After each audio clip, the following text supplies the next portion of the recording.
Most common ECG performer errors. 1. Incorrect lead placement.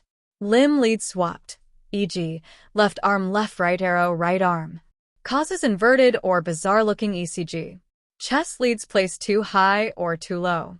Can mimic ST elevation, ST depression, or T-wave abnormalities. V1 and V2 placed too high.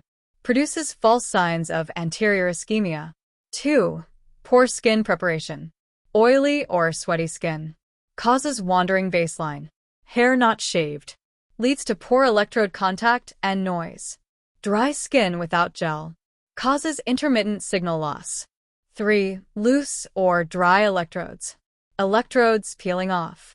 Creates artifacts that look like arrhythmias. Expired gel pads. Causes poor conduction and noisy tracing. 4. Patient movement. Talking or shivering. Produces muscle artifact, EMG noise. Breathing heavily. Causes baseline drift. Tremors or Parkinsonian shaking. Mimics atrial flutter or fibrillation. 5. Electrical interference. Nearby mobile phones. Introduces high-frequency noise. Power cables crossing ECG wires. Causes 50/60 Hz interference. Poorly grounded equipment. Creates continuous artifact. 6. Incorrect patient position. Sitting instead of lying flat. Alters ST segments and T waves.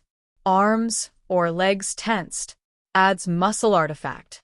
7. Cable problems. Broken ECG lead wires. Causes flat lines or intermittent signals. Twisted or stretched cables. Introduces noise. Why these errors matter.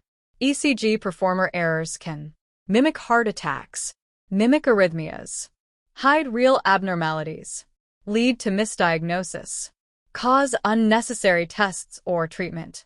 This is why correct technique is essential.